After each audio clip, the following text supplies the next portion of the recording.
How's it going, everybody? Welcome to another episode of the James Loud Podcast. And today our special guest is none other than the famous Chad Westport from Washington. Yeah. How are you doing today? I'm doing awesome, man. Thank you so much for having me down here. Dude, thanks for coming on the show. We have known each other online for 4 years. You were there at the very beginning of my podcast journey on the Future Cannabis Project. Yep. That was great, man. It was a great source of information. So I've been happy to be along for the ride, and I'm glad to see this new iteration of it too, just take off as it has.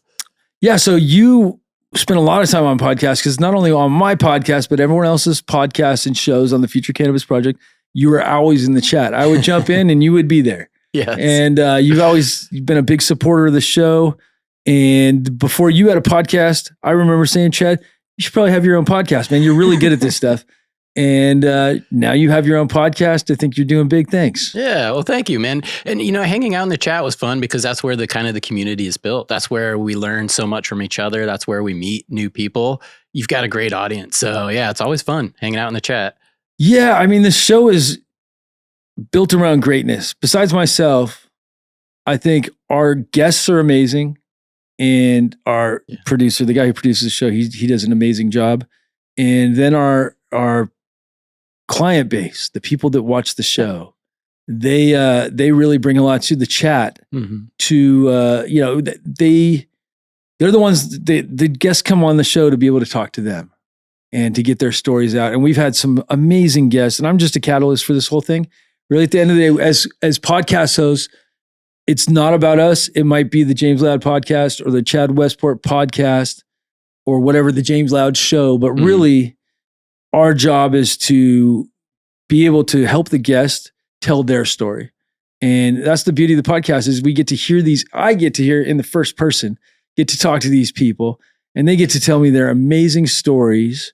And so I'm excited to tell your amazing story today. Yeah, thank you. It's always fun to have a front row seat as the podcast host, to be able to raise your hand and get the question anytime you want it. I always say I have a front row. To all the and guests. I like freestyle, right? Like, so we don't record questions and give questions out beforehand. I'm not like that. We did that with the Future Cannabis Project. When I did the James Loud Show, I'd give them some questions. But what happened was I would realize that I would ask them 6 or 8 questions, and it would go way off topic almost every time. Right. Yeah. Some of the science guys loved that, but I feel like when it's just fresh and off the cuff, it's just so much more fun and enjoyable. And it's like the conversation can go anywhere. Yeah. Literally, it's like the Grateful Dead when they're jamming. You know what I mean? Like, I feel like we're jamming like the Grateful Dead jams, and it's like, it's innovation and it's all over the place, and the conversation can go anywhere. We know what we're doing here. We're telling a story, and it's like, this is great. That's a lot of what cannabis brings, though, is really kind of a vibe. Yeah. And that really has kind of brought together a lot of people that probably wouldn't have hung out normally. For sure. Is that vibe. And I kind of joke too, it's like younger generation will never know what the dealer's couch is like. Right. Because that's where, you met people from like different schools or different areas and different walks of life. So yeah, it's the plant brings us together, but it's all that vibe. So it's cool to see it translate into the show. Well, yeah. And everything circles back, for me, everything circles back to genetics, right? Like, I'm a genetics focused person and company. It's all, everything we do, whether it's my book, whether it's the podcast, whether it's our clothing line, it all circles back to the genetics and to the plant, right? And I think it's our responsibility as stewards to, as podcast hosts, to highlight people that have experience with the plant and share their experiences with the world, with the future, the people that are watching this show 50 years from now. Yeah. I talk about that quite a bit on my show, about the future. And I think that's the importance of podcasts. And and I love interviewing other podcast hosts because they know how to talk. They know how to have great conversations. It's always a lot of fun. Yeah. Well, I'm glad you're here. And too, sometimes in normal conversation, I talk to my wife and she always cuts me off and I'm like, sweetie, you need to start a podcast because you'll learn how to talk. Yeah. Well, you really do. I mean, I think even the way I project my voice is different than the first episode.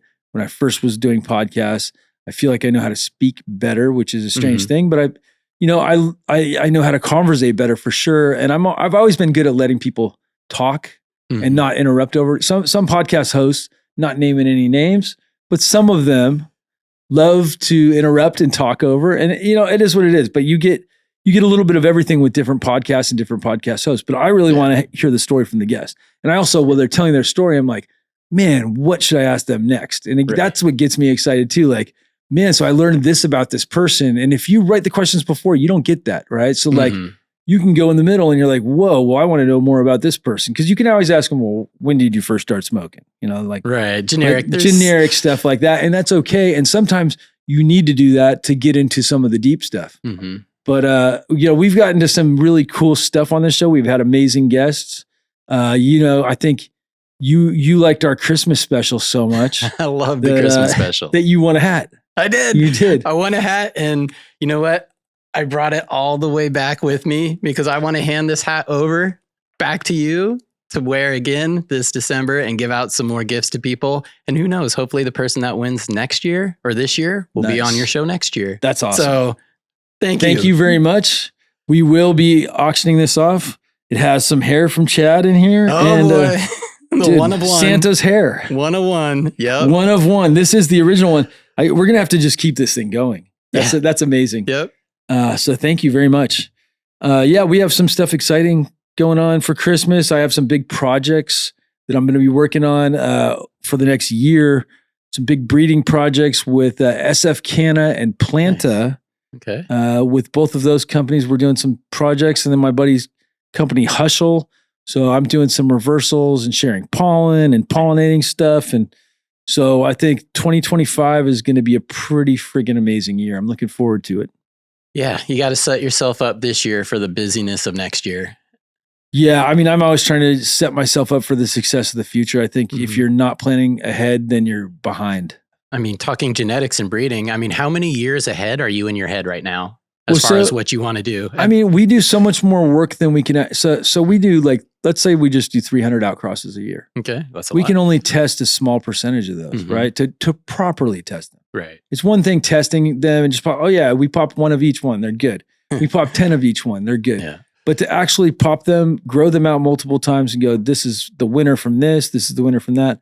We don't have time to do all the work that we do every year. So like each year we get backlogged a little more, right? Yeah. But we can always go back and revisit that stuff. We store seeds correctly. And you got to spend time at the facility today. Yeah. At the Oakland facility. And it's, what's your opinion on that?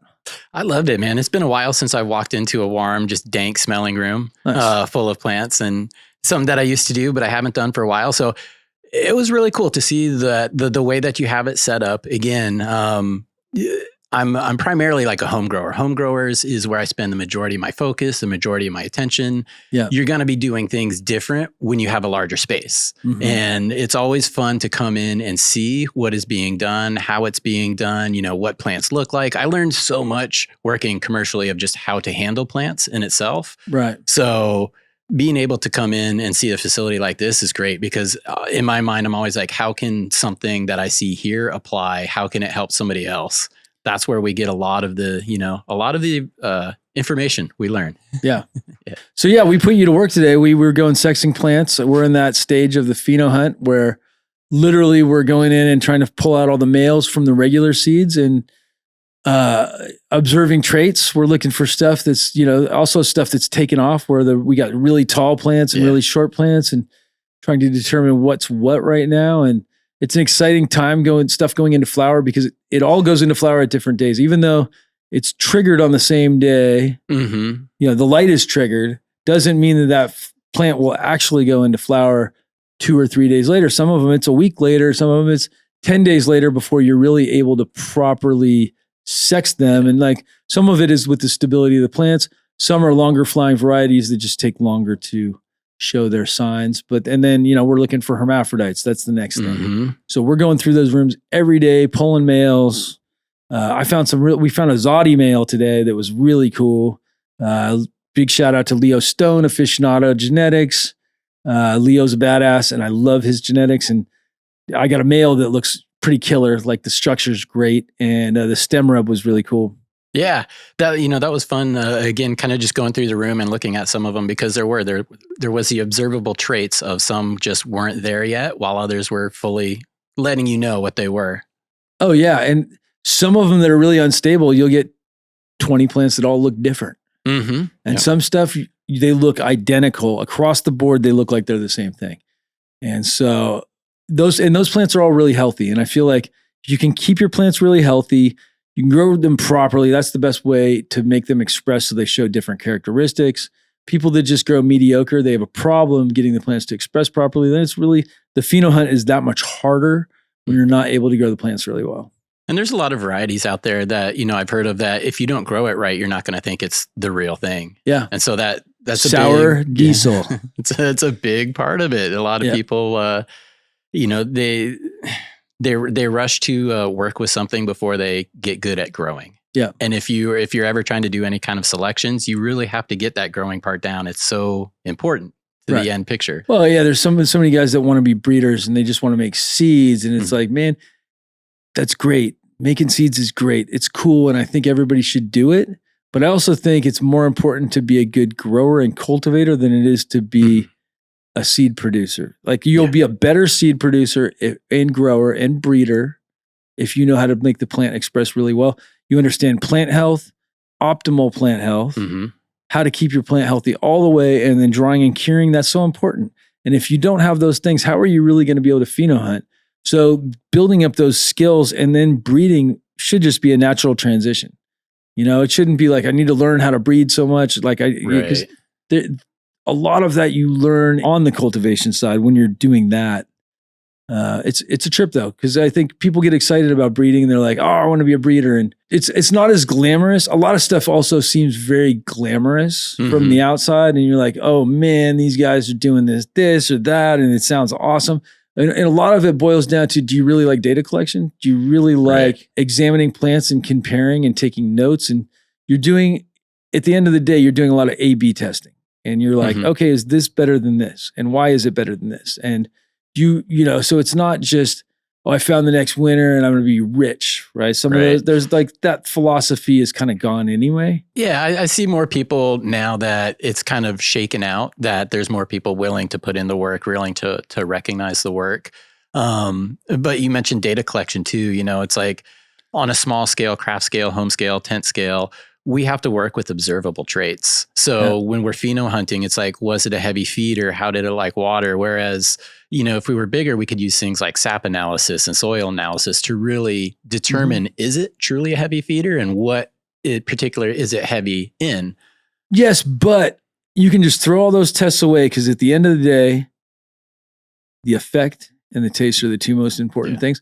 And you can have data that backs up those things, right? You can have COAs and you get lab results for cannabinoids and terpenes, and you can find out a lot of things from lab analysis. But at the end of the day, it's not going to tell you how it makes you feel, and it's not going to fully tell you exactly how it tastes. You might know that terpene percentage is 5.5%. Right. But does that mean anything? What does that translate into? And the more you know your breeding lines, the better, obviously. I feel like the more you work with those same plants and you breed them together, you're going like, yeah, the mothers, if I use this as a donor, it's going to do this. And if I use this as a receiver, it's probably going to do this. And usually it's a probably, because you never know with recessive and dominant traits unless you know both sides. And then you're like, yeah, this is going to be the outcome. It gets more predictable the more that you understand the lines. And so the less guessing you have to do, which is kind of great, because a lot of people are like, well, what is GMO times Donnie Burger going to do? And it's like, well, you're going to lean more heavy on that GMO, and so it's going to go more into that ChemD, GMO, gassy side, right? It's already kind of gassy, but I love Donnie Burger. We've been talking about it on the show quite a bit.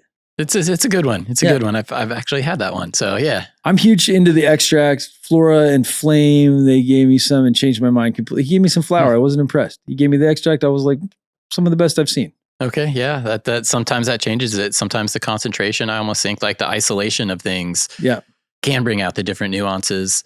You're talking about the effect being the most important thing. Right. And that comes after the fact though. It's like you have to grow it first. You have to be like, is this one worth growing? Is this one desirable? But you should be growing a plant multiple times, so you already know those things. And then you have the effect too. But when I'm initially trying to look at something, I'll get preconceived notion. Like if it's kind of a beast to grow, I don't really like it. Maybe it's not going to taste as good to me. Yeah, I don't know. I kind of like try not to have too much of an opinion on those things until I taste them. Or, I think there's, when you're working with 500 plants, there's also the commercial viability aspect of it. Is this something that, because that's why I'm doing it, right? Like to license them to sell clones. How's this going to perform for my friends or the people I want to sell a clone to or license a clone to? Yeah. So there's that. We get to get rid of some of the stuff that are just runty, but every once in a while I'll find some little runty plant and I'm like, we're going to keep this for breeding. Maybe we're not going to ever sell this to anybody, but I love the way this tastes or I love the way this smells. And so we'll save that stuff for something special, but its purpose is really for the breeding. And there's some stuff that's a real big yielder or something that's a super fast finisher. And maybe it's amazing for that trait, that specific trait. It finishes really fast, right? So has this amazing quality, finishes in 45 days, done, yields 3 pounds per 4x4, gets purple. And so, but it's missing something. Right. But that doesn't mean you need to throw it away because it's missing something. That means that maybe you could breed it with other stuff to potentially, especially other fast finishers. Yeah. And especially if you get high cannabinoids. There's so many things that maybe they don't fit into the model, but they still have use and they still have purpose. And then when you have, like 500 to 600 or 700 plants in a pheno hunt, you're going to find a lot of good stuff and a lot of interesting stuff. And a lot of stuff you think is interesting that's not.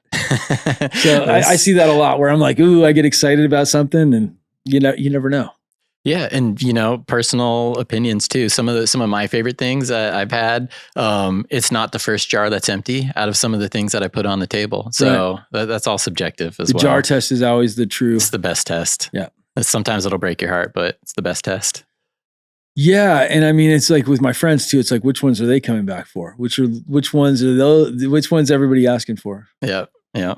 So tell us a little bit about some of the breeding projects you're doing right now. Yeah. So, I am just in the infancy. As we all know, it takes time. For years, I've been working on just like selecting something that I really liked, something that works with my body well, something that's nice to grow. And you mentioned commercial viability. That's also a thing.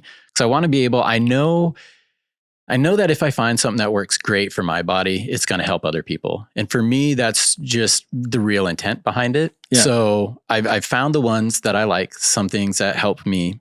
I'm sure as anybody in breeding will tell you, don't work with a plant that you don't absolutely love because you're going to be working with it for a long time. Yeah. So I've been working on selecting things that work for my palate and then slowly working with the Westport grape juice to try that against a variety of different things to see how that expresses, to see what is consistently coming over, sometimes what gets buried in the infancy. So I'm really honing in on those right now to put that forward in the future. So in a few more years, hopefully I'll have it more dialed. But yeah, right now that's what I'm doing.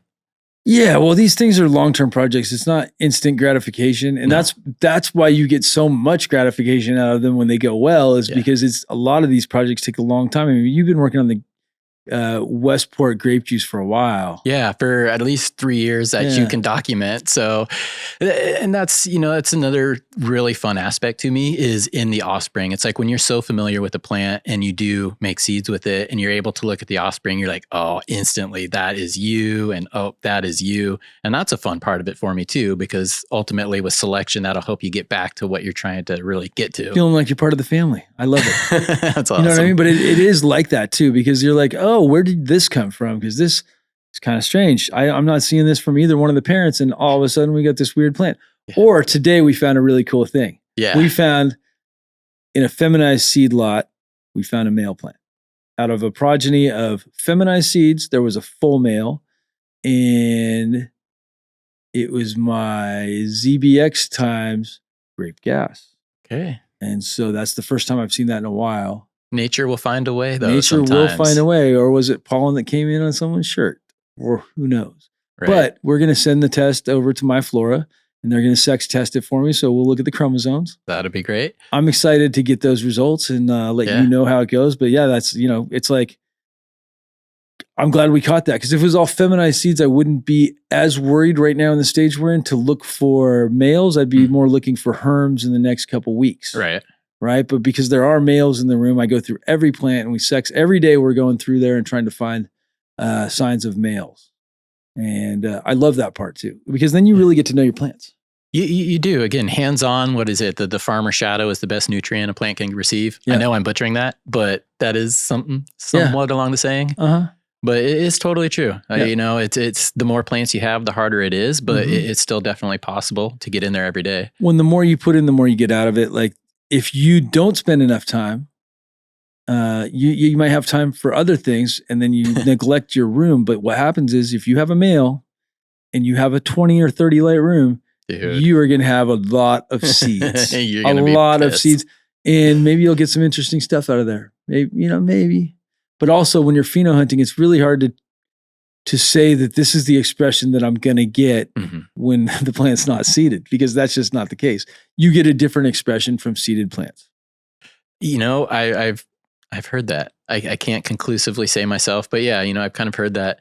And to go back to some of the things that pop out, I did a S1 or reversal on the Westport grape juice. Yeah. And there's a tuck leaf pheno. So, you know, you typically got your leaves like this. They're all like this. Yeah. It's consistent along that particular style, all gas. Yeah. Now, where that comes from in the Westport grape juice, it's not present in the actual thing. So, yeah, again, going back with the S1, that was kind of fun because there are things that popped out there. I'm like, okay, well, that's interesting to me. Yeah, I love seeing recessive traits too. And I love proving myself wrong or proving myself right. Yeah. So that was fun, but that was kind of a one and done, I think. I like males have a lot more pollen, damn it. They do, but I can really get a ton of pollen out of my females, my reversals. I mean, you guys, most people have seen my reversals online, and our reversals dump, and it's a genetic thing too. You don't expect me to get those reversals on SFV or a handful of other things, but on the typical plant, I can reverse them and get jars of pollen per plant. Nice. You know, I was probably going to ask about what you use and the ratios and stuff. I'm sure that's proprietary, but do you think it comes down to a lot of the mix you're using versus genetics or environment or health? There's a bunch of things. Okay. So, I mean, you're interviewing me now. I know. Yeah, I'm sorry. Yeah, no, that's okay. I'm used to that's being okay. The host. Well, so with silver, when you're using ethylene blockers, there's several silvers that work. Colloidal silver will work. True colloidal silver. It's in my book too. Like we go into that. Like I use nano silver. That's from my friend Tim Humiston, Canna Organics. Really good stuff. I think it's the most effective, and I have the best results on stuff that doesn't reverse really well. So it pretty much reverses everything, and that's why I use it. There's single spray, one and done. Boom, boom, boom. STS, you have to spray a few times, but you damage the plant, damage the stomata. Those plants look like death afterwards. They look like they're damaged, right? Yeah. And so I don't particularly like STS, but STS works really well. Okay. They still use it in Europe. I still think it's the standard for people that make feminized seeds, but I do like the nano silver the best, and it's 1 milliliter per gallon, stabilized, shelf stable. You can make a gallon of it. It can sit for the week that you're using it for reversals. It's really, really good and easy to use. But yeah, I mean, there's even silver that you can use in your feed, and you can put it into the roots, and then the roots will uptake it. And you can get reversals like that. There's all kinds of different ways to do it. There's so many different ways to skin a cat. It's just all what you prefer. And I believe that you need to test it out before you sign off on it to do a run, whether it's a 1 light run or a 50 light run. You should have experience, probably have a backup plan in case your reversal doesn't go quite as well. Yep. Make pollen in advance, plus have fresh pollen and those combinations. So it's always good. Redundancies are good. You've seen the building. We have redundancies here. Yes. You know, it's like we got the dosatron on one side and we're putting the Agritech irrigation skid up, and I'm super excited with that dosing system. Yeah. And then we'll be able to do those tests, but also that's a redundancy. What happens if our dosing system goes out or a dosatron goes out for the day? We can switch it over. Boom, boom, boom. We're instantly switched over to Agritech. Same thing with, you didn't get to see the controls in the room, but we use Grodan GrowSense and we use the Agritech system, and we're determining the root zone temperature with the GrowSense, whereas like we can get environmentals from both and then compare and go, okay, well, why is it this way or why is it that way? What's going on here? It gives us a better picture of the room. And then if one fails, It's the fail safe. We can always go back to it. So yeah, it's well, and it's a fun project, but it's like there's a lot of moving parts. It's literally with those types of things. And it is fun that I like the A and B mindset as well, because at the end of the day, we're trying to get to the best path somewhere. Well, and if I can figure the best way to do something and I can empower a customer to get better results, I'm winning. They're winning. Yeah. And by them winning, they're going to buy seeds from me or genetics from me. And it's a win-win situation. If I can tell somebody the optimal way to get the best results from what they're doing, whether it be lighting spectrum, under canopy, how valuable is it?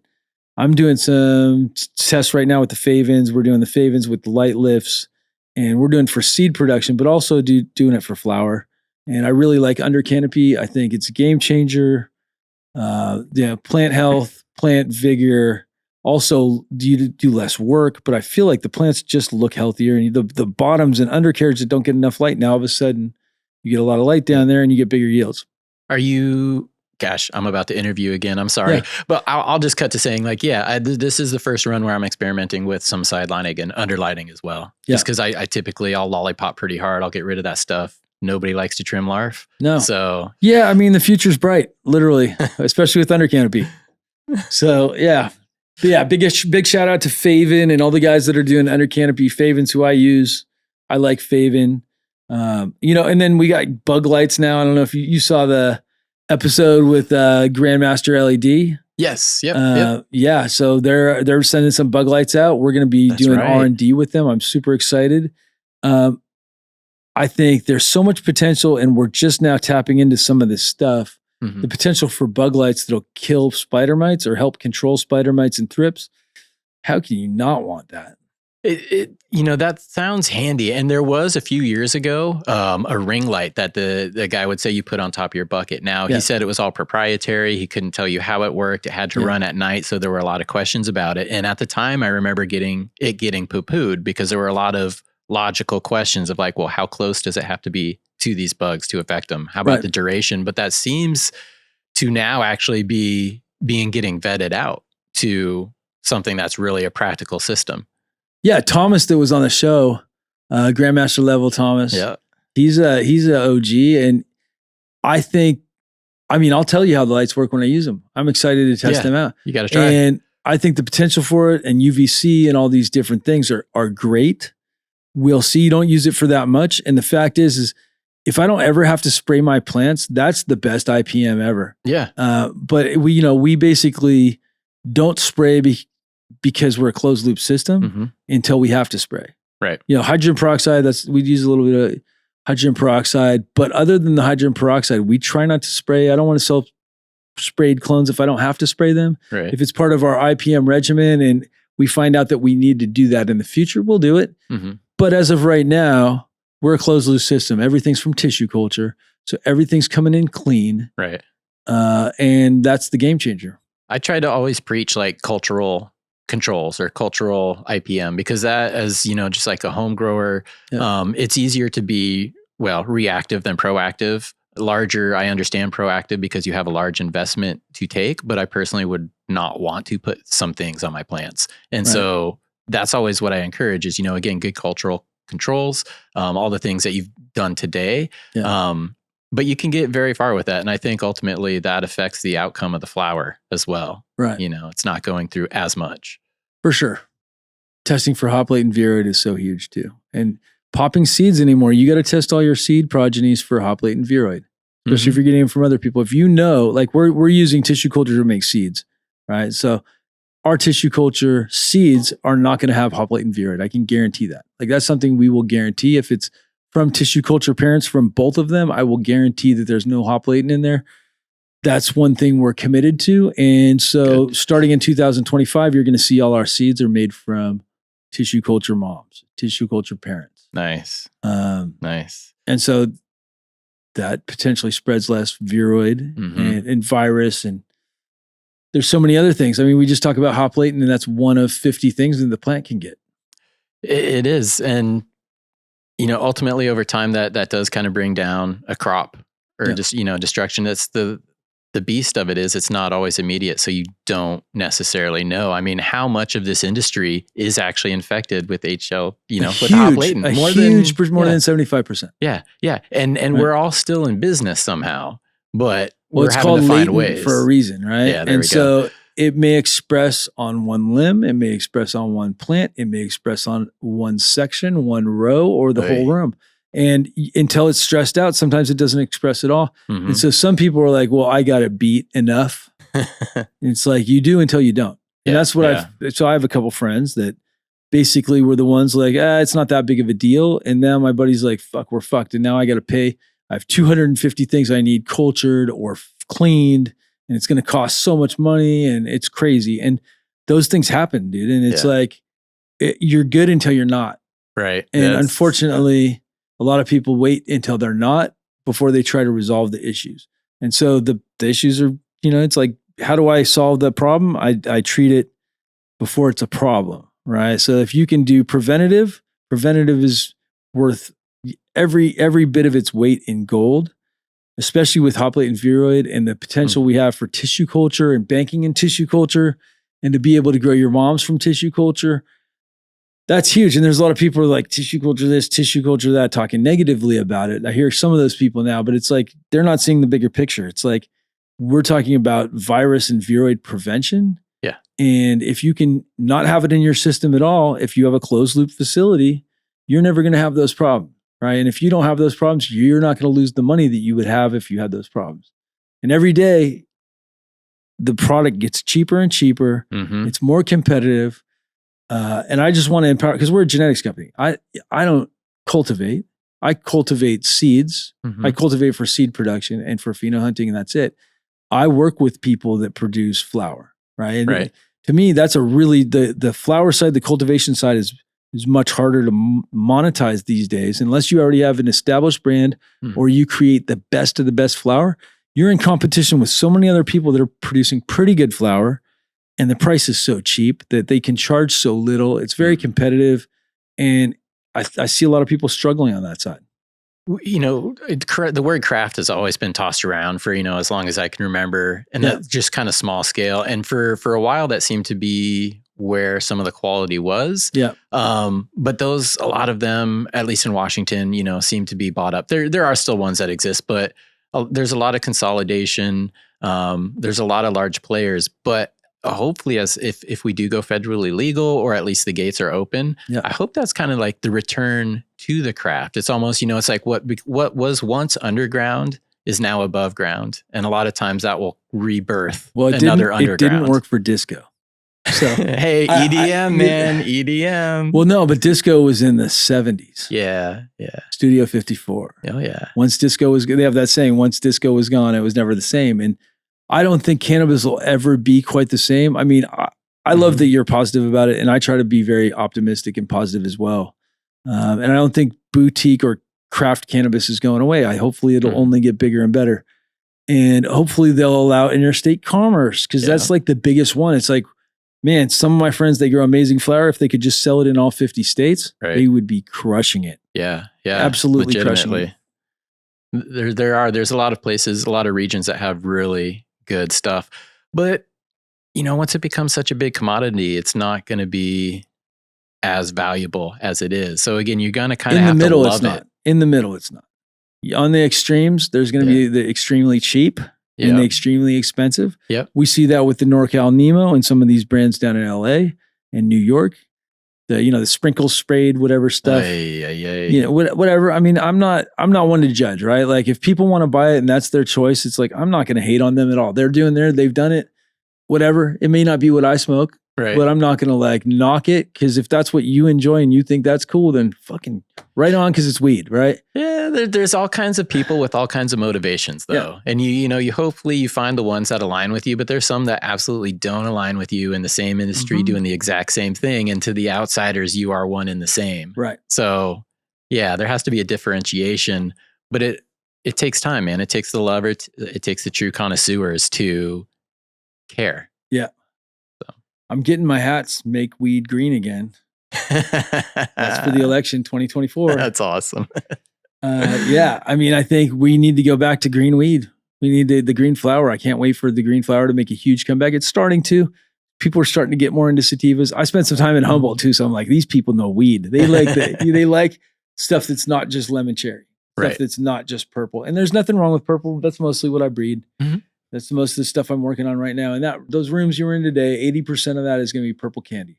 Okay. Right. And there's nothing wrong with that. I also have some sativas in there, and I also have some crazy CBG varieties. Nice. And I also have some really off the wall, rare cannabinoid stuff that we'll see what it comes out like. And so I kind of, but the main focus is still give the people what they want. And right now the people want candy and they want color. Yep. And I'm okay with that. I'm all about flavor too. So it's got to have a fucking good flavor. Yeah. I love good flavor. Being a chef and working with something that has the potential for good flavor, why would you not want to select for that? And for effect, right? At the end, we talk about that a lot. Yeah. I'm okay with there being, I breed for effects, but it's like some things I'll breed for effect because they're uplifting. Other things I'll breed because they're narcotic. And some things I'll breed because they're right in the middle. And I like the effect of something right in the middle. Well, I like to have something for all times a day because I'm a pretty regular smoker every day, constantly throughout the day. I always describe myself as a sipper, though. I don't really sit down and just take one to the head. I usually have like a little chillum, little puff here. So no hot dabs on the show today? No, no hot dabs. Right. If you're offering, though. Yeah, we'll do whatever. We should probably fire something up. I would be game. I'll fire something up here. I've got to smell and taste a lot of great things so far today. So what do we got now? These big joints, man. That was, man. Okay. I got to draw the line at the 8th joint.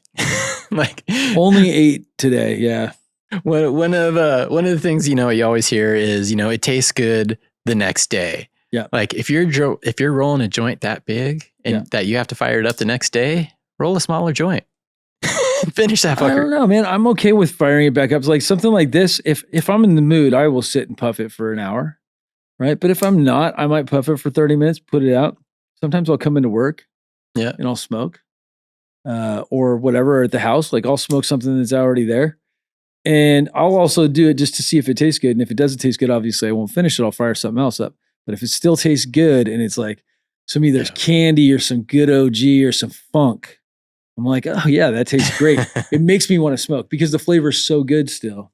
Yeah, like the identification game. That was something that happened recently with me. I was out of town. I had a friend taking care of things and doing some trimming, and they totally mixed up the labels on the jars. There's like, here's this, here's that, here's that. I was able to open the jar and be like, no, you got these mixed up.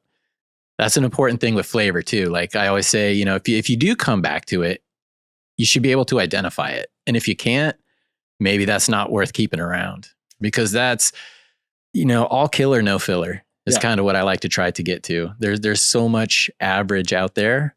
There's a lot of amazing. Yeah. I mean, I have so much access to stuff. I want to smoke the very best of the best. Yeah. And, it's always like, what can I get that's better than that? Or what's, and it's like, but I have usually like 10 or 12 things that I enjoy smoking at any one given time now. I like to keep a variety as well. Like in my drawer, I always kind of have at least 10 different strains that I can choose from depending upon how I'm feeling, what I'm looking for. Variety is really key to me. And that's kind of one reasons why I grow like smaller plants because I want to try to do a larger quantity. How small? Veg for about 30 days, maybe flip, 18 inches, 20 inches, flip at about that.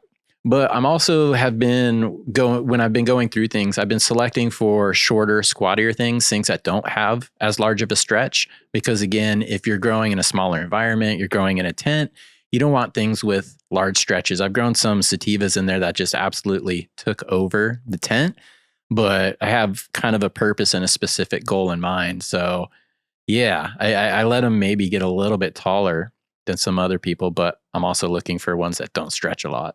And this is a permanent midnight. Okay. We got seeds of this. So there's some interesting phenos. That is a 3.5er. And also you can tell it's grown to perfection because it's got some nice white ash and it's got a little oil ring there. You gotta love the oil. Yeah. But it's got good flavor. And this batch came out really good. It tastes good down to the roach. I like that. Yep. I do too. Well, and these are ones where like it's hard to put it down. Like I can just sit here with it and talk and take a hit, and talk and take a hit, and talk and take a hit for 2 hours or whatever. You know, this is an hour joint. I think this is probably a 60-minute. Like if we do it nice and slow. I used to judge chairlifts when I go snowboarding by how many cigarettes you could have. It's a two smoke lift. Nowadays, it'd be better if it was joints. I don't smoke cigarettes anymore, but yeah, you could do it probably with joints these days. Yeah, for sure. We used to smoke joints going on the chairlifts. Oh yeah, or hotbox the gondolas. I've never had the opportunity, but there's something special about smoking at altitude. Like I enjoy. So when I used to go snowboarding, we also used to have a plastic bong that we used to travel with. We'd pack it with ice. And so we'd get ice bong rips back in the day. I mean, this is like 20 years ago, over 20 years ago. We used to just rock it out with bong rips right out of right in the beginning of the day, going down the mountain. Yep. My favorite. We, Stevens Pass is one of the local mountains in Washington. And, decades ago, I had friends that worked up there, and I went and stayed in the, kind of like the employee cabins for a week. And there's a little 420 cave up there that always just had like a bong just like permanently installed there. So if you knew where it was and you could actually traverse over to this place, you hit the 420 cave and the 420 bong, and that was always fun. There's a big culture. I mean, there's a lot of people, there's a lot of snowboarders that I know that have been involved with weed, and that was almost kind of like their side hustle. They were reps for certain companies, which brought them all around to different shops and different people. But they also had their own little side hustle, and it's fun sometimes figuring these things out years later. Because I did work in the snowboard industry, and so I'd meet them in one aspect, and then in the parking lot, I'd be like, "Wait a minute, you're the guy with that, okay?" Right. And that was actually the last time. I'm going to bring up a triggering word here. But that was the last time I really smelled a skunk. Yeah. Was in the parking lot of Stevens Pass. I looked for it, but they had probably walked off like half hour earlier. But I had everything that I had with me, and I was going to give them everything for a nug. Like, just give me a nug of that. That's all I want. Nope. I could smell it, but they probably just walked off already. Nice little $100 joint there. This is what I enjoy. So like, right. I can smoke this 24 hours a day. And have a good time. I feel like this is one of those morning ones. I could smoke in the morning. I could smoke it afternoon, evening. It's got the right flavor. It's a big one though. But I guarantee you put it out, you come back to it an hour later, 10 hours later, the next day, still tastes just like this.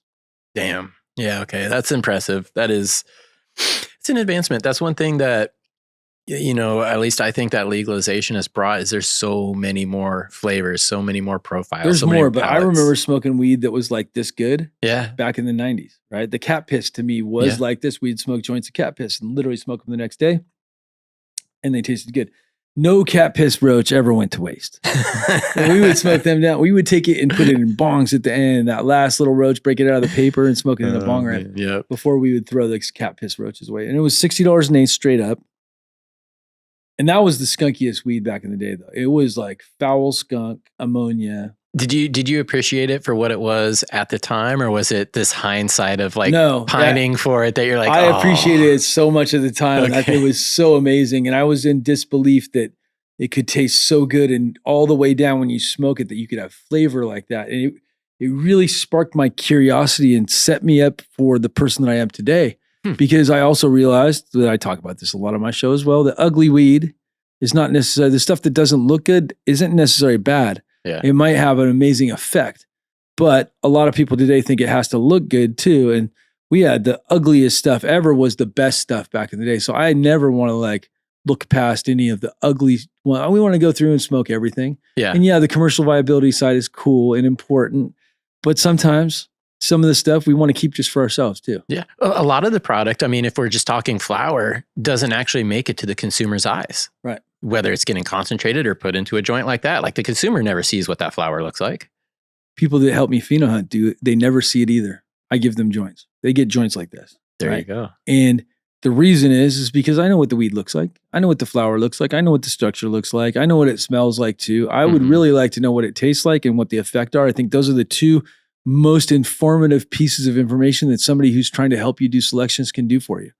Yeah, they can be like, oh, this one's great. But if you can roll them a joint of it and they can be like, you gave me 20 joints. this one was by far the best, or this one was by far the best and it felt like this, or this one made me feel like this, but it didn't taste very good, but the effect was something special. Because those are the kind of feedback, that's the kind of stuff you can't get from a COA. Right. And just because it smells good doesn't mean it translates into the smoke and the flavor. And maybe it tastes good in the beginning, but then halfway down, you don't taste it at all. Yeah. But when you get something like this, where we're getting into it right now, and it's still just amazing flavor, that's what I like. And I want it to taste that good all the way down to the roach. I would love for the roach tomorrow to taste just as good as it did today. Well, thank you. And that just goes back to the amount of flavors and profiles that we're seeing out there now, because for me, it has to be a smack you in the face. There is no more subpar. Right. Like, I don't want to have to imagine what this is like. Mm-hmm. I want to instantly know.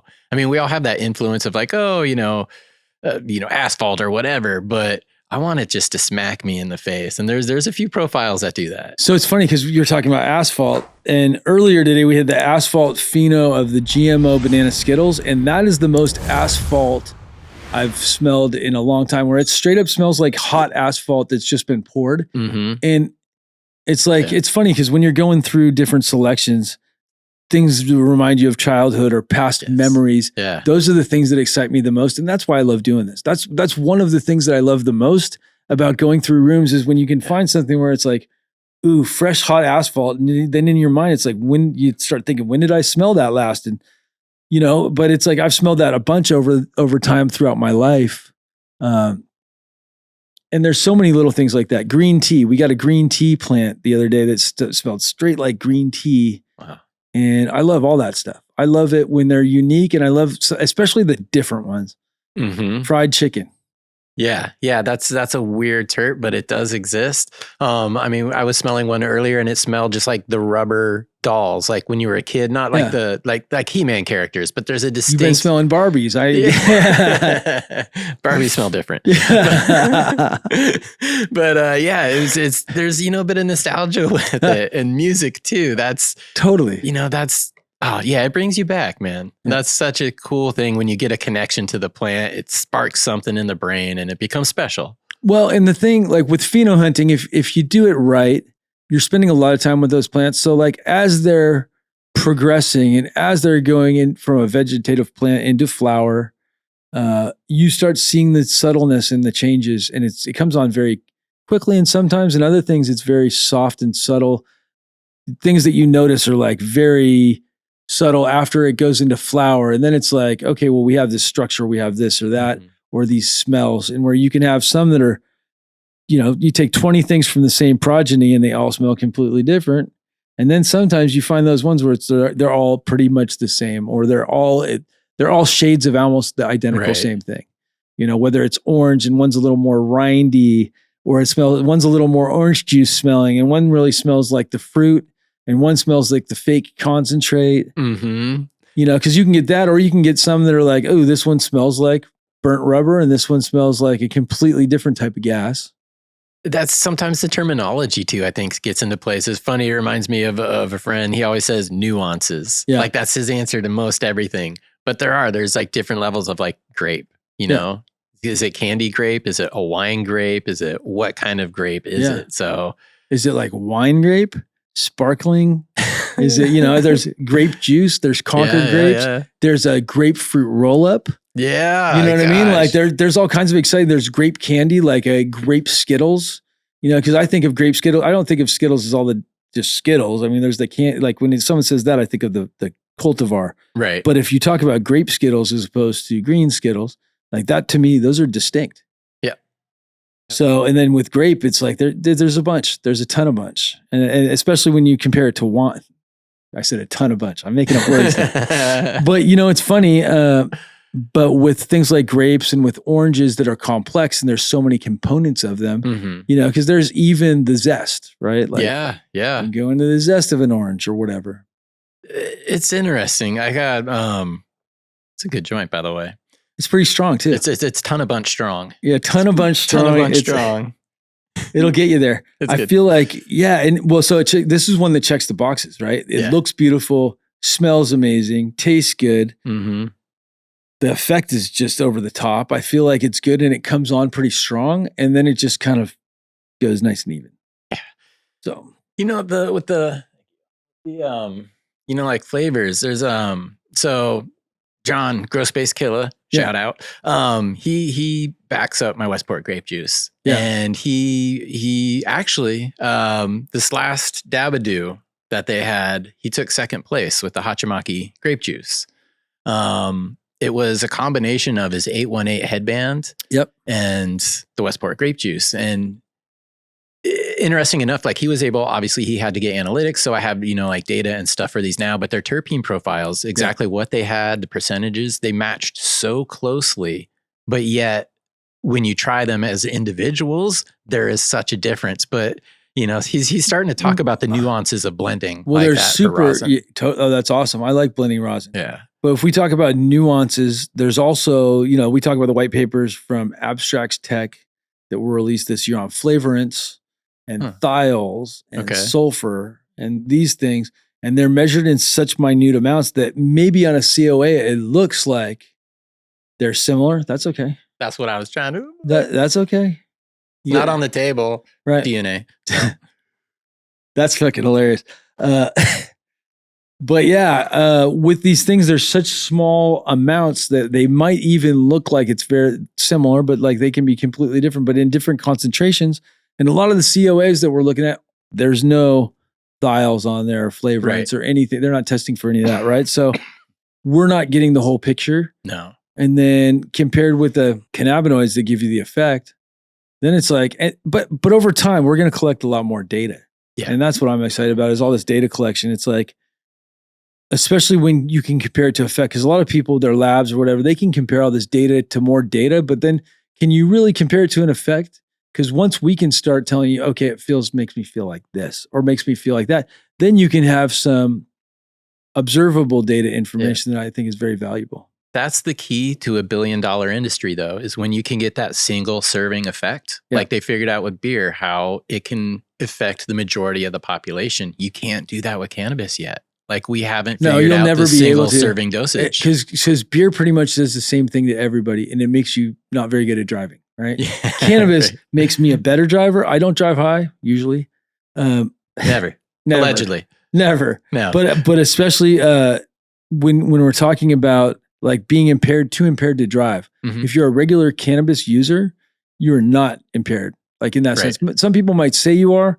It's really hard to measure for one thing, but I feel like some people usually, if you're everyday smoker that smokes all day, you're fine driving and you're probably more cautious and you're more aware. And the reason is, is because alcohol tunes you out and cannabis tunes you in, right? So it's making you more aware of your surroundings, your environment. I feel like the more that you smoke, the more tuned in you are and aware of everything. Whereas the more you drink, the less tuned in you are, you're tuned out, and it gets worse and worse and worse to where your perception of reality and your awareness is way down. Yeah. So that to me is why it's, it really bothers me that they want to arrest people for smoking weed, for driving. And I feel like if you're driving bad, maybe you should just get a ticket anyway, right? For bad driving, no matter what, whether you're high or whatever. But if you're endangering other people, that's a problem. But I don't see a bunch of potheads driving out there that are endangering other people.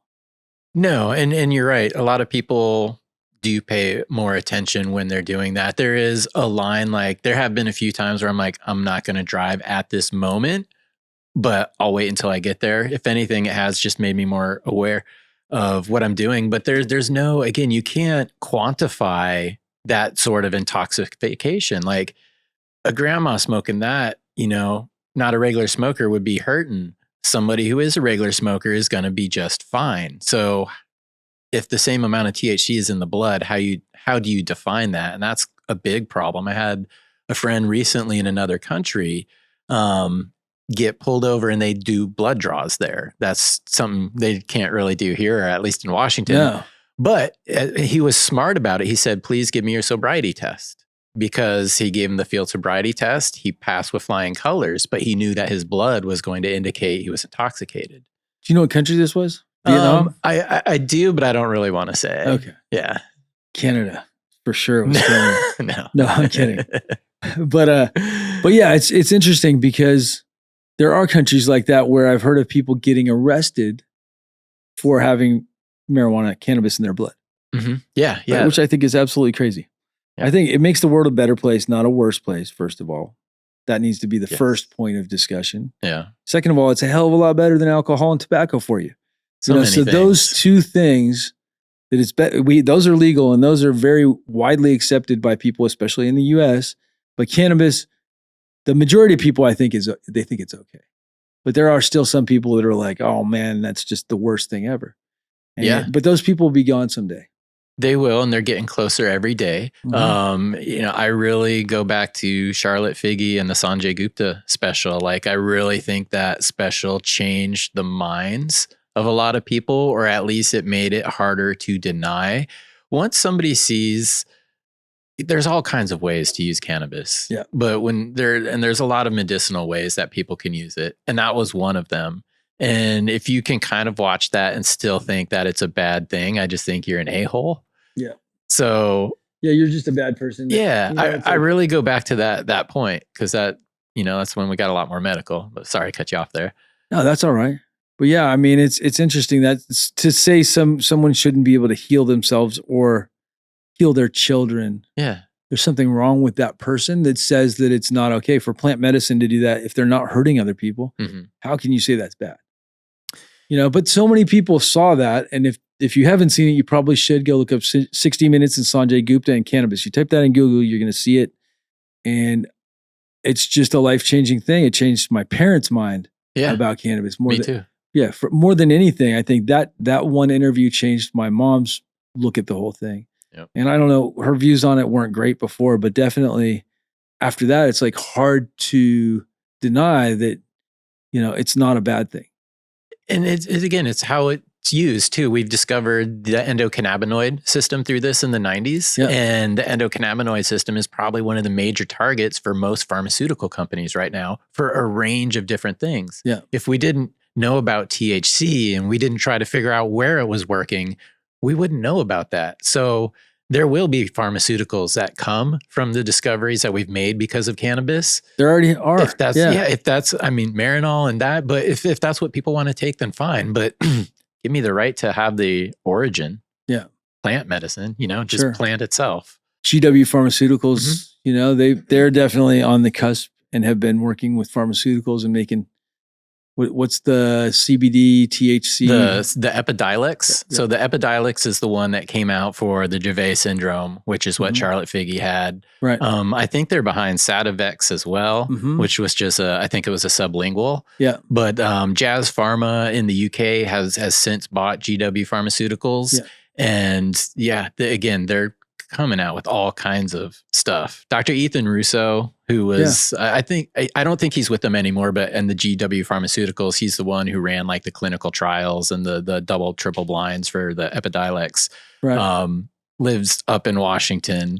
And I've been lucky enough to be at a place where he was speaking and kind of got to listen to him, but it was the Taming THC, the paper about terpenes in 2011. Yeah. That's what really grabbed my attention to all these nuances of the profile and how they impact what we're going after. So nice. Yeah. To bring that full circle. Totally. Well, let's go even more full circle. And I want to hear about your past. So let's talk about your cannabis origin story. I would love to hear it. So I was just kind of always, the rebellious kid. Tell me not to do something, I'm probably going to do it. Skateboarder, just hanging out with the older kids. That's kind of how I got into it. As far as just kind of cultivating myself, I always point back to when it went medical in Washington State, when it was easier for more people to get cards. I did a little bit before that, but it was not very good or successful. But that is really when I kind of dove into it. And again, getting the effects that I get from it, I could do it and I just never stopped and I won't stop. So that's kind of how it got started there. Nice. Yeah. Favorite cultivar? Chem 91. Chem 91. That's awesome.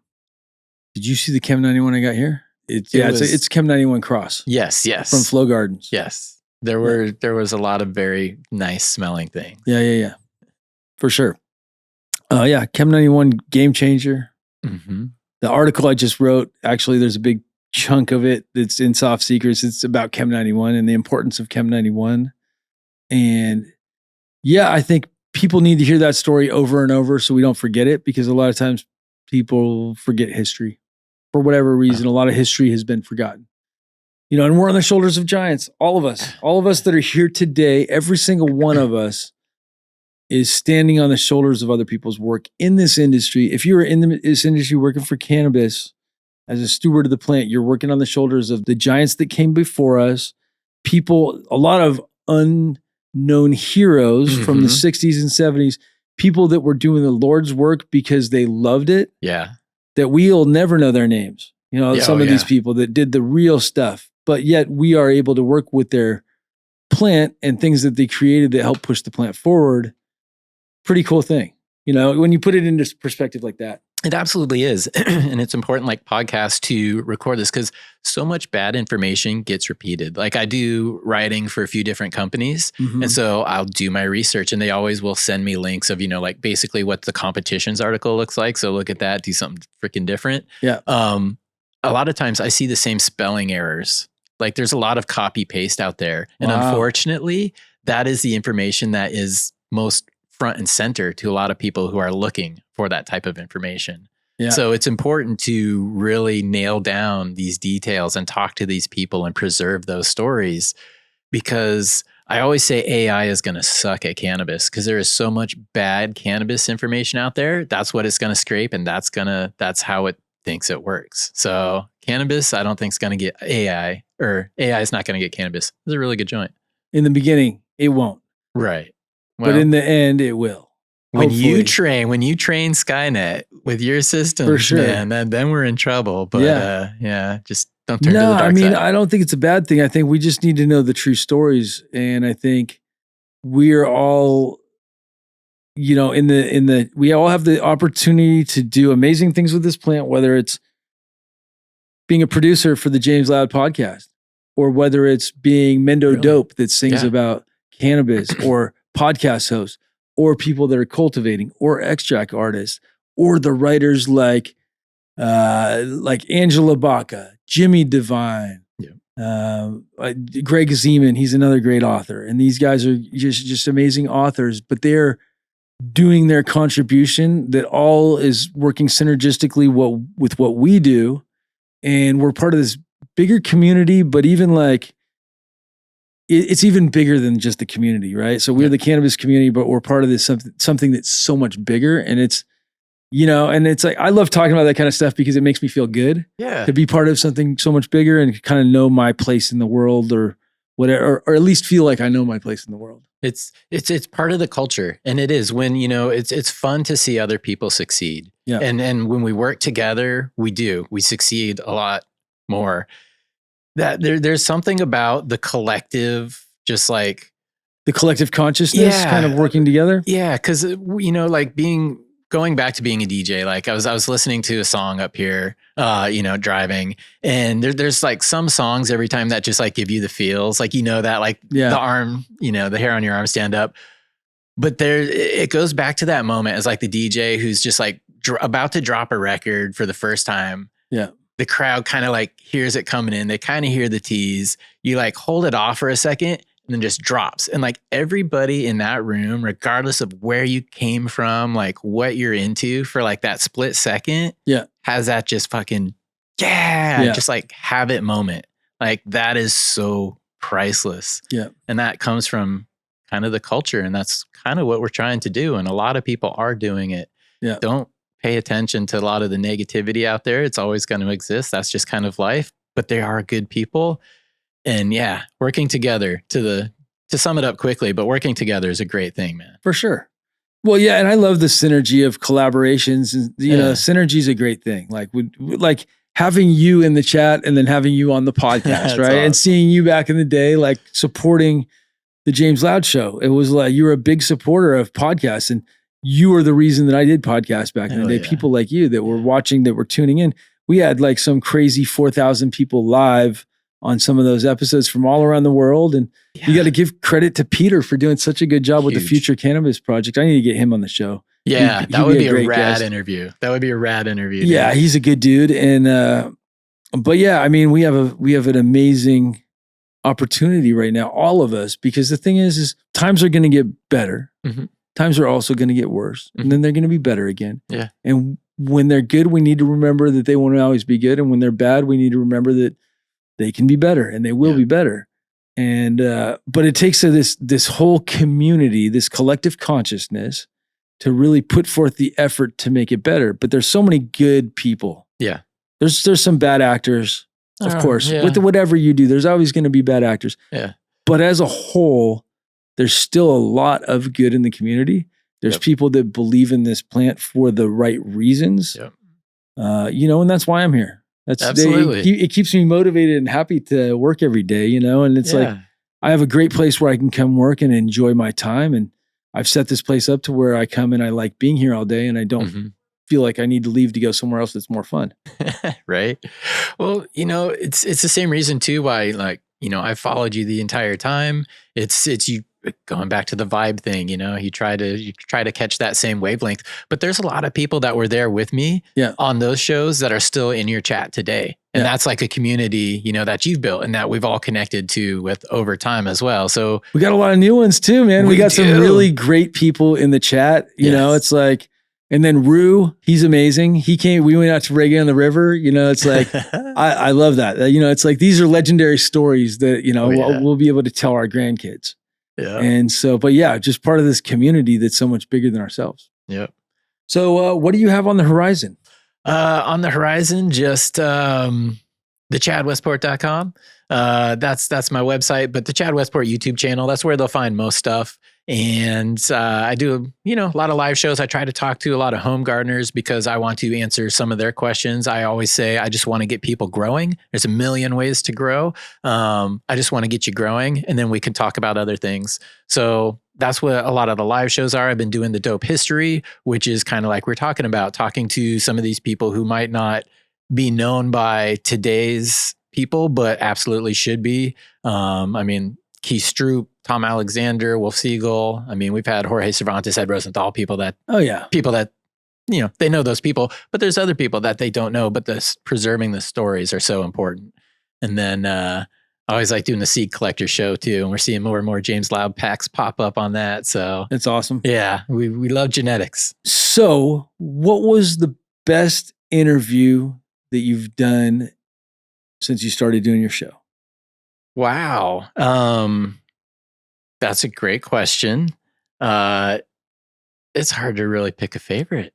There's so many that I learned from. Earlier I said it's nice being in the front row, able to raise your hand and have every question answered. Yeah. I take advantage of that. So everybody from like breeders to different scientists, people smarter than me, basically. Yeah. Dang, I can't pick one. I don't know. Yeah. I'm sorry. It's okay. Mine, I think the Reggie Gaudino interview was really good. Mm-hmm. Maya from Ohm was my favorite one this year, but I've done so many. I got one that's coming out by the time that people watch the show. The Derek from Planta, that was a great episode. But yeah, the Derek from Planta episode was really friggin' amazing. I feel like we had a lot of synergy. He sees the plant on the same level that I do, and I think he does an amazing job with cultivation. As far as he's one of the best out there. Awesome. And so I love that. And then Maya from Ohm, it's just, you can't go wrong with Maya. She's another one that like we've hung out a couple times. We know each other from events and stuff like that, but getting her on the podcast to be able to talk to her in depth like that, she sees the world in the same way that I see the world in a lot of ways, which having guests that you can like connect with on that level. Yeah. And I have a lot of guests that I connect with, but hers, it was like the conversation I feel like was really great. And so many other ones. There's just been so many it's great hard, ones. Isn't it? Yeah. Having Jeff from Further come in on the Sarah Payan, he was great. She's great.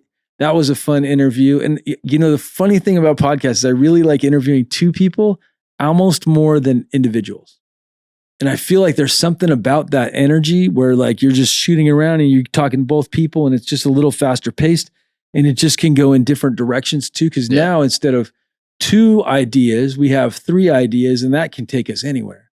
Especially, when they vibe well as well. I do like kind of having guests, and I used to do that a lot more too, is just have kind of 2 people to bounce things off of. Yeah. Because it is stimulate the conversation. 3 minds are better than 2 sometimes. I agree. And it's like, and because when you're asking questions, people want to ask questions, and it can just go, the conversation can go in so many different directions. But yeah, and I feel like we've grown as a podcast, like from our first episode to now. It's like, nobody's even seen the episode that we filmed before the first episode that our current producer, Ryan, wasn't a part of. And it's not that it was bad. It was just different. And Chris Castle was the guest. And so we have that hidden. Maybe we'll release it one of these days. Easter egg. It was a good interview. And I feel like, and I've been made friends from people being on the show. Now I'm friends with a bunch of people that were guests that we were just kind of, I knew them, or maybe I had their phone number, but I wasn't really good friends. And now like, I feel like I have a lot more friends. Yeah, absolutely. A lot more people, like-minded people. And it's always great to feel that, because there's so many good people in the industry that are like that too, though. I mean, we have so many good ones, and there's so many that haven't been on the show that are great that I'm looking forward to getting. A lot of the nice guys are shy guys. Yeah. Or girls. Oh yeah. It's like, so I was up at Cannabis, and there was like a couple of people I really wanted to interview, and like, they're on my bucket list of people to interview, and they're a little shy, some of them. Yeah. Or they clam up. Yeah. They're talkative without their red light on. Some people are like that. The camera, they can't open up on the camera, but it's just practice. Because I was a little nervous the first time I did it, and now I'm definitely not nervous from filming. Although at Cannafest, I fucking was nervous. Yeah. That was the first time I've been nervous on camera for a while, but it was because every time I would get too close to the mic or too far away from it, either you couldn't hear it, or I get close and then we'd get feedback. Right. And it was just, it wasn't that I was nervous as much as I was annoyed by it. And it was like making me cautious of how I was having to talk. Yeah. Well, you cared. For sure. You cared about the end consumer, about the quality. Right. So yeah, I get that. We had Johnny, and so Johnny from Huckleberry Hill Farms, and we had Jason from Ridgeline on a panel that I did when I was up at Cannafest 2024. What an event. Nice. Hopefully I see that sometime. The interview was really good, and those guys are super passionate. Yeah, that's awesome. I mean, outside of the studio, things are really out of your hands sometimes. Yeah, that's what impresses me the most about these stereo systems that I've been to, like at festivals over the last like year and a half, 2 years, how much better the sound systems have gotten. Good. I'm all for it, man. I like, as the audio engineer, I don't like bad sound, so I'm all for it. Me either. And I've heard plenty of bad sound in my life at events. I mean, I used to go to raves back in the day and concert, a lot of concerts throughout my life. Mm-hmm. And there's been good sound and bad sound. And sometimes you go and you think it's going to be amazing and it's bad. And other times you think it's going to be bad or not have any expectations. I like the no expectations, to be honest. Yes. With stuff. In life, I found whether it's going to the movies or going to shows like that I'm not sure about, having no expectations is so much better than somebody said it was going to be good or somebody said it was going to be bad. Because a lot of times when they say it's bad, maybe it's okay. Or if they say it's really, really good, I have these high expectations and I go to this event and I'm just like, Right. It was all right. You got to judge it by the source too. Movies a lot of times are like that. When somebody's like, oh, you got to see this movie. And it's like, if I don't know that person, I know some of my friends, when they say that, for sure, I'm like, yeah, I need to see that movie. Yep. But sometimes if somebody's like, oh man, you got to see this movie and it was amazing. Maybe we don't have the same taste always. Yes. There's nothing wrong with that. But I always try to go with less expectations and stuff. Yeah. That's good. You're less disappointed that way. Yeah. You get less disappointed in life for sure. Yeah. You set yourself up for your mind to be blown as well. Right. So it all depends on how you look at it. That's happened a bunch in my life too. Yeah. With weed too. Yeah. Where you're like, someone says it's good. And then you're like, oh, well, good to you and good to me. Or, holy shit, what was that? I can't wait to smoke more of it. Oh, there's no more available. That sucks. I know. I'm a little sad about the sour D. I'm just going to say that. Yeah. I wish I had some right now. If you were here next week, you could try it because I will have some to taste. It's super special. That sour D is something special. I bet. But no, really, in all reality, that sour D is some of the best stuff I've smoked in a long time. And it made me realize how much I love sour diesel still. Even though I talk about it a lot, until you get to experience it again, the conversation is much different than the reality. And then when you see it, you're like, I was right all along. It was this good. Yeah. So, and sometimes I think our minds can be fickle, or our minds can, deceive us. We think we remember things a certain way, and maybe it wasn't that way. Yeah. I mean, I hear some of the stories from my friends, and I've seen them change over time.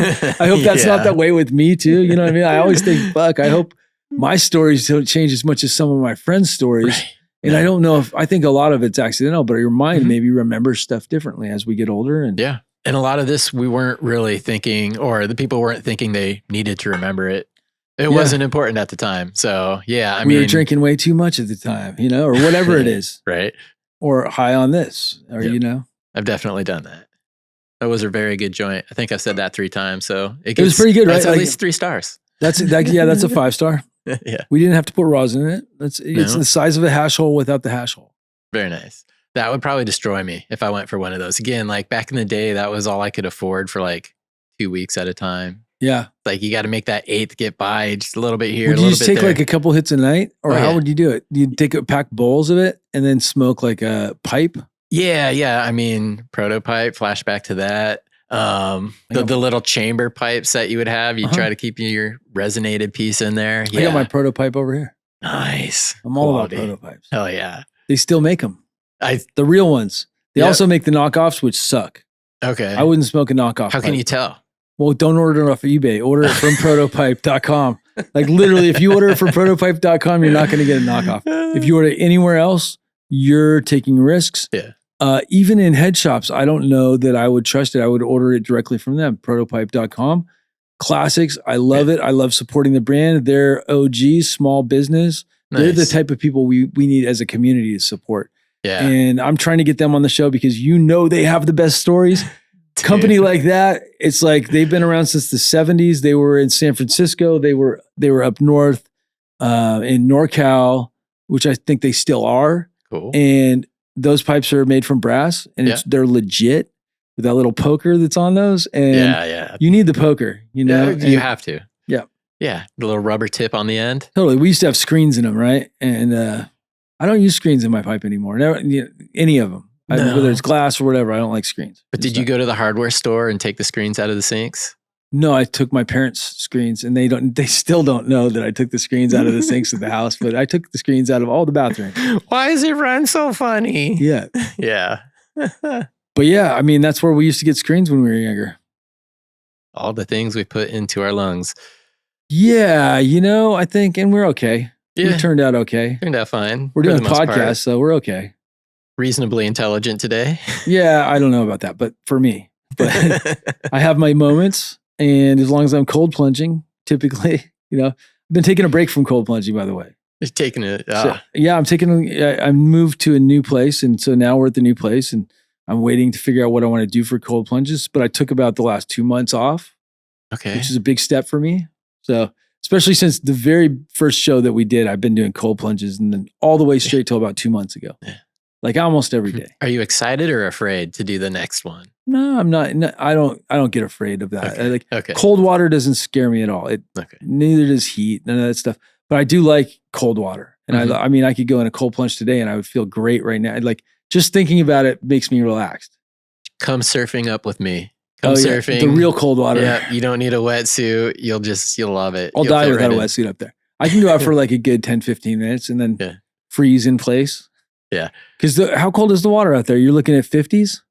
Probably at least. I don't know specifically, but yeah, if you don't wear booties up there, like I've gotten frostbite on the top of my feet before because I didn't wear booties. That is the most painful thing. For 3 weeks, every step felt like a sledgehammer on the top of my feet. Oh, that's all bad. Yeah, it's not good. So wear booties if you're and you're wearing surfing. Pretty thick mill wetsuits. Yep. Yeah. Full on with the ring. So when you get done, you just have this like tan ring. If it's a sunny day, it's great. That's hilarious. Yeah, it's awesome. Really cool. You got sharks up there too. We do. We have sharks. I swear I was stalked by one once, but I'm still here. So surfing can be dangerous.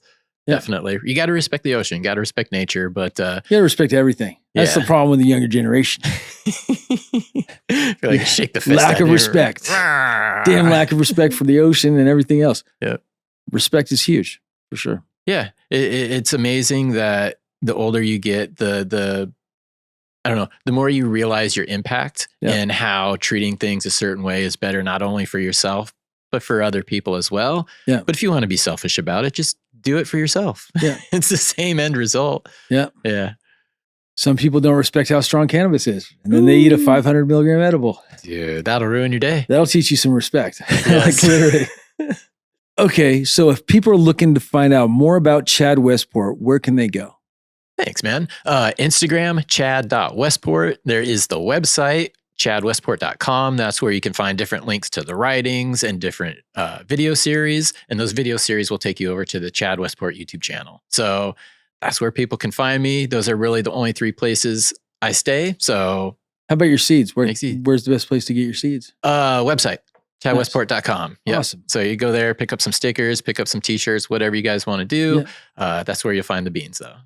Fantastic. We're going to be giving some of his seeds out and some of my seeds out on the episode.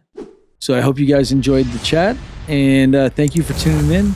Thank you for being the guest. This is great having you on the show. Thanks for having me on your show. Yeah, dude, this is a dream. So seriously, thank you for letting me be part of it. Thank you for having it here for me to be a part of, and all the people in the background doing their thing that's making this as special as it is. So big thank you. Much love, man. It's been an honor.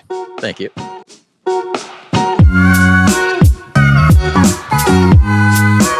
Thank you guys for watching. Please like and subscribe down below.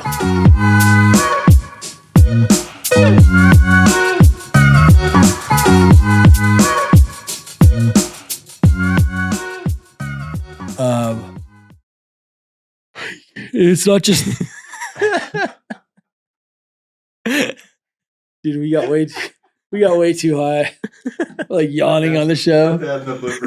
I'm like yawning on the show because I'm too high. That sour D, yeah, packs a punch.